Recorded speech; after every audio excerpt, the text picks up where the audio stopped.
The alternative form of a half binding is to have a fore-edge strip rather than corners. You start the book exactly the same as any other case binding. As in the traditional half binding, the spine cloth covers a quarter of the visible book. I haven't found any references that explicitly state how wide the fore-edge strip should be. In Arthur Johnson's book, his diagram shows it being the same width as the spine, which sort of makes sense, since as a half binding that would mean that half the cover is covered. However, I prefer the fore-edge strip to be narrower, and I always do it half the width of the spine strip.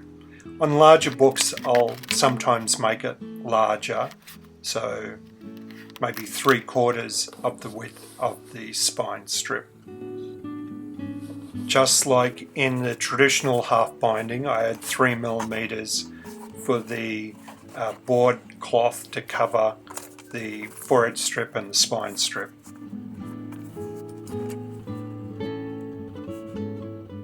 Now I'll follow the same procedure as a traditional half binding, measuring the width of the spine stiffener, the spacer that I'll use to attach the spine cloth, and the width of the spine cloth. I'll add 2mm for the spacer and spine cloth to deal with the thickness of the spine stiffener.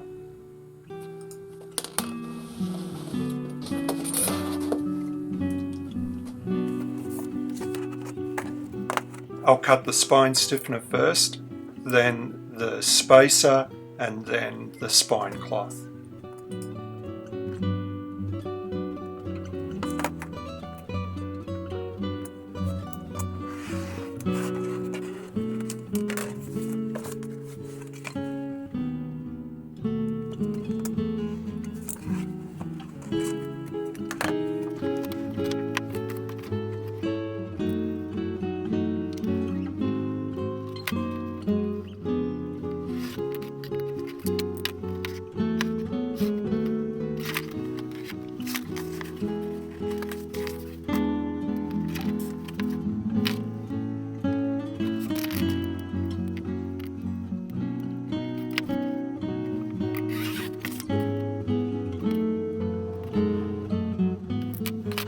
Now I'll cut the strips of cloth for the fore-edge strips.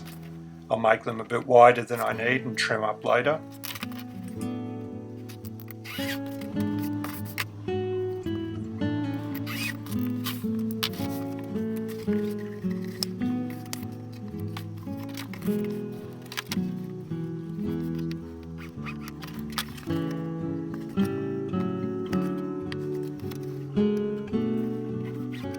Now the case construction continues very similar to the traditional half binding, and if you need a more detailed description than I give here, then I recommend you go watch that other video.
As usual, turn in the head and tail turn-ins first.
To cut the board cloth, find the widest point across between the fore-edge strip and the spine strip and add 6mm for the overlaps.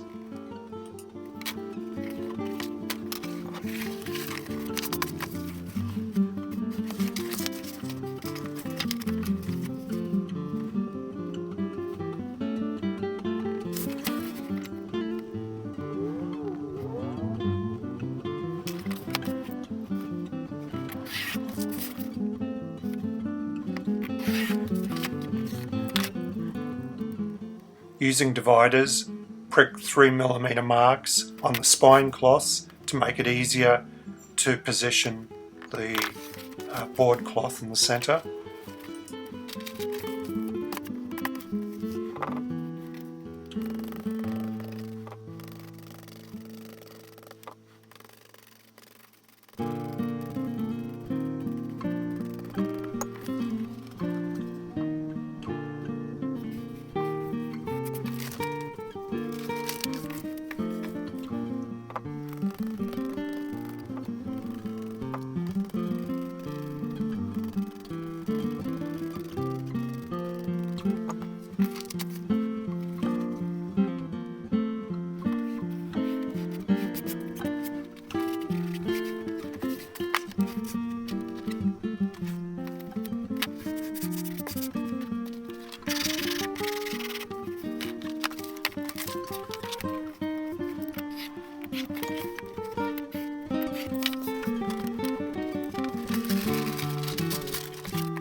For functional bindings, I think this is my favourite covering style.